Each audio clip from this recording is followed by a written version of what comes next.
तो प्रधानमंत्री नरेंद्र मोदी ने काशी में लोगों से कह दिया है कि पहले मतदान फिर जलपान।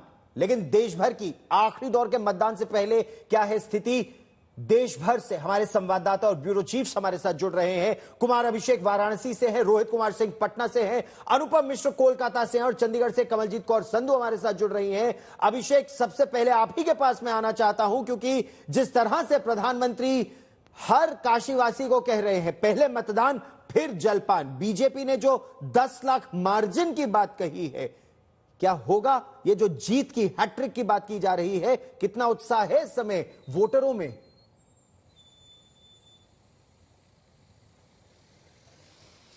देखिए गौरव, निश्चित तौर पर प्रधानमंत्री की जो सीट है वो सबसे बीजेपी की सबसे ज्यादा सुरक्षित सीटों में से एक मानी जाती है। पिछली बार 5.5 लाख का ये मार्जिन था और बीजेपी का दावा इस बार 10 लाख का है।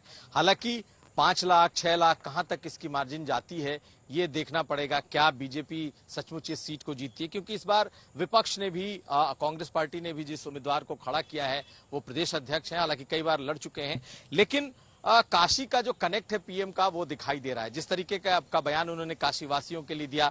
इसके अलावा अगर आप देखेंगे तो उन्होंने फर्स्ट टाइम वोटर्स के लिए बकायदा पर्सनल लेटर लिखा है सबके नाम से, 1,43,000 और बीजेपी के कार्यकर्ता उसे हर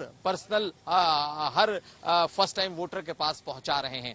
लेकिन सिर्फ वाराणसी नहीं, पहली बार ऐसा हुआ है जब प्रधानमंत्री 2014, 2017, 19, 22 जो 4 चुनाव हुए हैं उसमें आखिरी दिनों में प्रधानमंत्री जरूर मोदी जरूर वाराणसी में होते हैं, लेकिन शायद ये उनका कॉन्फिडेंस है कि इस बार वो आखिरी 3-4 दिनों में वाराणसी में नहीं है, और लेकिन उनकी टीम जो बीजेपी की शीर्षस्थ टीम है वो यहाँ जरूर मौजूद है और मॉनिटर कर रही है कि ज्यादा से ज्यादा बड़ी लीड के साथ वो जीतें। अब कितने से जीतेंगे ये अभी कहना बहुत मुश्किल है। अभिषेक रहिए मेरे साथ, इस बार की लड़ाई थोड़े कांटे की है पूरे पूर्वांचल में, और मैं पूर्वांचल के ही प्रश्न पर आपके पास लौटूंगा भी। लेकिन काशी के बारे में यह कहा जाता है कि न केवल उत्तर प्रदेश, पूर्वी उत्तर प्रदेश की सीटें बल्कि बिहार की सीटों को भी काशी का प्रभाव वहां रहता है। लेकिन रोहित, पटना से आप हमारे साथ जुड़ रहे हैं और बिहार पर इस बार सबकी निगाहें हैं। कई लोग कह रहे थे कि बिहार उन 4 राज्यों में से एक होगा जो एक गेम चेंजर साबित हो सकता है। पिछली बार एनडीए के पास 39 सीटें थी 40 में से। महिला फैक्टर इस समय बहुत महत्वपूर्ण बताया जा रहा है। रोहित, महिला फैक्टर को किस तरह से देखा जाए, महिला वोटरों को? बिल्कुल गौरव, जो आप कह रहे हैं, महाराष्ट्र बंगाल के साथ साथ बिहार एक ऐसा राज्य है, तीसरा राज्य, जो कि एक स्विंग स्टेट हो सकता है, गेम चेंजर हो सकता है।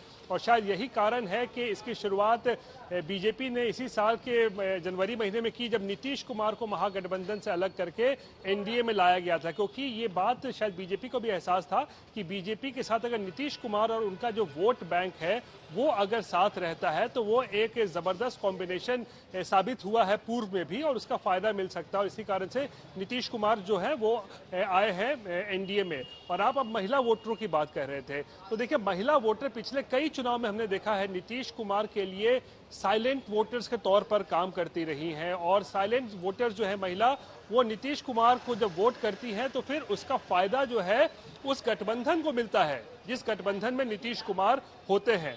बहरहाल इसी लिए अब जो है वो चुनाव जो है अब लगभग जो है समाप्ति पर है। 1 तारीख को चुनाव होना है, लेकिन काफी सारे मुद्दे भी रहे हैं गौरव। संविधान से बदलने से लेकर आरक्षण, फिर मुसलमानों को आरक्षण देने की बात कही लालू प्रसाद ने, बीजेपी ने भी अपना जो है एजेंडा जो है वो सेट किया। तेजस्वी यादव बेरोजगारी के मुद्दे पर चुनाव लड़ते रहे। लेकिन बीजेपी के लिए ये एक बहुत जबरदस्त यहाँ चुनौती है कि 39 सीटें उनको आ चुकी थी पिछले बार, इसको 40 आउट ऑफ 40 यानी कि 40 में से 40 का जो उनका एक टारगेट है उसको कैसे जीता जाए, उसको कैसे ये जो किया जाए, ये एक बहुत बड़ी चुनौती है जी। 40 में 40 अगर बीजेपी या एनडीए का सपना है तो उसमें जो सबसे बड़ी रुकावट है तो वो तेजस्वी यादव है, क्योंकि बिहार की आरजेडी की या इंडिया गठबंधन की एक तरह से कहें तो कमान तेजस्वी यादव ने संभाल रखी है। 200 से ज्यादा रैलियां तेजस्वी यादव ने की हैं और प्रधानमंत्री नरेंद्र मोदी कन्याकुमारी में ध्यान लगा रहे हैं, इस पर क्या कहना है तेजस्वी यादव का, हम आपको वो भी सुनवाते हैं। क्योंकि एक प्रश्न यह भी उठता है कि वहां बहुत मटन मछली की बात हो रही है तेजस्वी यादव की, कौन खाएगा ये मटन मछली। लेकिन पहले सुनिए क्या कहना है तेजस्वी यादव का प्रधानमंत्री के ध्यान पर, सुनिए। मार्केटिंग के लिए जा रहे हैं और हम तो रिक्वेस्ट ये करेंगे कि प्रधानमंत्री जब ध्यान करे कन्याकुमारी में तो मीडिया पे प्रतिबंध लगा दें। मीडिया का क्या काम है, ध्यान में बाधाएं आएंगी, लेकिन आप देखिएगा मोदी जी घुसा घुसा करके खूब फोटो खिंचवाएंगे। जिस तरह से बिहार एक बहुत महत्वपूर्ण स्विंग स्टेट हो सकता है, वैसे ही बंगाल एक और बहुत महत्वपूर्ण स्विंग स्टेट है। और वहां से अनुपम मिश्र मेरे सहयोगी हमारे साथ जुड़ रहे हैं। अनुपम, प्रधानमंत्री नरेंद्र मोदी का तो आकलन यह है कि इस बार बीजेपी के लिए सबसे अच्छी खबर बंगाल से ही आएगी। आज सीए के सर्टिफिकेट्स भी मिलने शुरू हो गए हैं। बंगाल की जमीनी स्थिति इस समय क्या है? ममता बनर्जी का आज भी उनकी एक पदयात्रा चल रही है। जी बिल्कुल गौरव, सबसे बड़ी बात है कि बीजेपी ने इस बार बंगाल पर बहुत ज्यादा फोकस रखा है और वो इसलिए भी बहुत अहम है कि अगर पिछली बार के हम आंकड़े देखें तो 18 सीटें मिली थी, 42 सीटों वाला बहुत बड़ा स्टेट है पश्चिम बंगाल। ऐसे में जो बीजेपी का लक्ष्य है अब की बार 400 पार, उसमें बंगाल से उनको बहुत ज्यादा सीटें मिलनी बहुत जरूरी है। अगर ऐसा नहीं होता है तो ये लक्ष्य पाना बड़ा मुश्किल काम है और यही वजह रही कि नरेंद्र मोदी ने लगभग 22 रैलियां और एक रोड शो सिर्फ और सिर्फ पश्चिम बंगाल में किए। संभवतः किसी गैर भाजपा शासित प्रदेश में इतनी ज्यादा रैलियां प्रधानमंत्री ने नहीं की हैं जितनी पश्चिम बंगाल में की हैं। सिर्फ वही नहीं, गृह मंत्री अमित शाह ने लगभग 16 रैलियां की हैं और वहीं अगर ममता बनर्जी की बात करें तो लगभग 107 रैलियां और रोड शो पदयात्रा मिलाकर कुल 107 रैलियां ममता बनर्जी ने की है। तो दोनों के लिए बेहद अहम है इस बार का पश्चिम बंगाल का चुनाव, क्योंकि 42 सीटों में जिसको ज्यादा सीटें मिलेंगी 2026 का जो विधानसभा का रण है वो उसके लिए कम चुनौती वाला हो सकता है और ये धारणा भी बीजेपी के लिए। लेकिन फिलहाल जो बीजेपी की प्राथमिकता है वो है अब की बार 400 पार वाले नारे को किसी भी तरह साकार किया जाए। और लेकिन उसमें सबसे महत्वपूर्ण अगर कोई राज्य है तो वो पश्चिम बंगाल है, जहां पर उसकी जो सीट बढ़ने की संभावनाएं हैं वो बहुत ज्यादा है। और यही वजह रही है कि प्रधानमंत्री से लेकर गृह मंत्री तक सभी ने बहुत ज्यादा फोकस, बहुत ज्यादा जोर पश्चिम बंगाल पर लगाया है। अब ये 4 तारीख को साफ होगा कि जो दावा किया जा रहा है 30 सीटें पश्चिम बंगाल से मिनिमम मिलेंगी बीजेपी को, वो अगर होता है कि नहीं होता है वो देखने वाली बात होगी। और इस पर लगातार नजर रहेगी अनुपम मिश्र की, आज तक की पूरी टीम की। सबसे सटीक खबरें हम आपके पास लाते रहेंगे। लेकिन अब हम आपको लिए चलते हैं पंजाब, जहां पर प्रधानमंत्री नरेंद्र मोदी के काफिले को रोक दिया गया था। कमलजीत, वो सुरक्षा के लिए बहुत बड़ी चुनौती थी जब प्रधानमंत्री नरेंद्र मोदी के काफिले को रोक दिया गया था वहां पर। क्या बीजेपी का वो रथ पंजाब में एक बार फिर रुक सकता है? बहुत बड़ी चुनौती बीजेपी के लिए। या फिर इस बार जो कहा जा रहा है कि सिख वोट 4 वेज बट रहा है, एक काउंटर पोलराइजेशन हो रहा है, क्या ये केवल चुनावी जमाखर्च, जुबानी जमाखर्च है?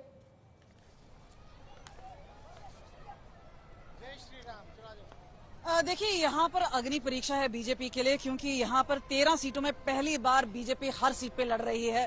पहली बार इन्होंने गुरदासपुर और होशियारपुर जीती थी, पर उसके टाइम शिवनी अकाली दल के साथ अलायंस था। फिरोजपुर वाली बात भी पुरानी बात हो चुकी है। लेकिन इस बार मैदान में जब बीजेपी उतरी है, पूरी तैयारी के साथ उतरी है। उन्होंने कई नेता हैं, चाहे दूसरी पार्टी से लिए हो, हमने देखा है जिस तरह से सुशील कुमार रिंकू हैं या बाकी नेता हैं जो उनकी पार्टी में आए हैं। तो इस वक्त जो कांटे की टक्कर है वो कई जगह पर है। और आखिरी दिन भी हम देखते हैं प्रधानमंत्री नरेंद्र मोदी होशियारपुर में थे, जहां पे इस वक्त हम खड़े हैं। बड़ा माजरा है, मोहाली का इलाका है, आनंदपुर साहिब कॉन्स्टिट्यूएंसी में। वहां पे योगी आदित्यनाथ थे, पाकिस्तान के बारे में बात की, जय श्री राम के नारे लगाए और जो बोले सोनिहाल के भी नारे लगाए गए। तो यहाँ पर बुलडोजर बाबा है और खासतौर पे जेसीबी मशीन्स हैं, बुलडोजर्स हैं, पूरी तरह से कोशिश की जा रही है। लेकिन यहाँ पर चुनौती अभी भी बीजेपी के लिए बनी हुई है, क्योंकि जाहिर सी बात है वो वोट काउंट कर रहे हैं अर्बन पॉकेट्स में। हिंदू वोटर्स में। लेकिन यहाँ पर यह भी कोशिश है, क्योंकि ऐसे कई बड़े सिख नेता हैं जिनको उन्होंने पार्टी में लिया है, और कोशिश की जा रही है कहीं ना कहीं आउटरीच किया जाए। तो वहां पर जो प्रधानमंत्री नरेंद्र मोदी है, खुद भी उन्होंने कोशिश की है, बड़े गन्स, टॉप गन्स हैं वो मैदान पे उतारे हैं, तो हर तरह से कोशिश जरूर की है। लेकिन बीजेपी का पंजाब में इतना आसान नहीं होगा, क्योंकि पास्ट रिकॉर्ड देखा जाए और इस बार अलायंस भी नहीं है। तो दूसरी ओर हम देख रहे हैं कि आम आदमी पार्टी और कांग्रेस है, उनसे काफी चुनौती मिल रही है। तो खास तौर पे यहाँ पर काफी हद तक हम बोल सकते हैं कि चुनौती अभी भी बरकरार है। बीजेपी के लिए चुनौती बरकरार है। पूर्वांचल एक बार आपको दोबारा मैं लिए चलता हूं, क्योंकि काशी, जहां मेरे सहयोगी अभिषेक इस समय है, पूर्वांचल 13 सीटें, पिछली बार एनडीए के पास 11 थी, उन 13 में बीजेपी की कोशिश है।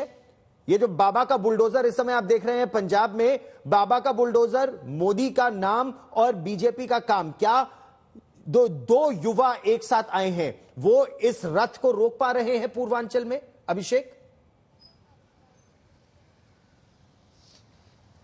देखिए, बहुत सीरियस कोशिश है इस बार दिखाई दे रही है, क्योंकि शुरुआत में तो ऐसा लग रहा था कि बीजेपी पूरी तरीके से एक तरफा लड़ाई में है, उसे कहीं कोई चुनौती नहीं है। लेकिन जैसे जैसे चुनाव बढ़ा है, उस तरीके से बीजेपी को भी चुनौती मिलनी शुरू हुई है।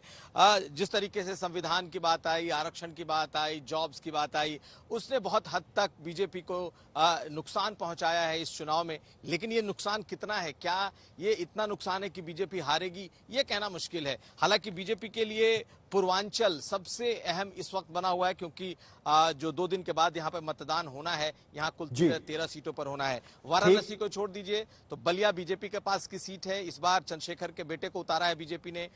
गाजीपुर की सीट है, यहाँ से अफजाल अंसारी एक बार समाजवादी पार्टी से चुनाव मैदान में उतरे हैं। लेकिन एक बड़ी बात यह है कि पिछली बार सपा और बसपा का गठबंधन था, और इस बार सपा और बसपा अलग अलग लड़ रहे हैं। और तो क्या वोटों के बिखराव का फायदा भी बीजेपी को होगा? यही मेरा प्रश्न भी था, और इसी पर रहेगी नजर।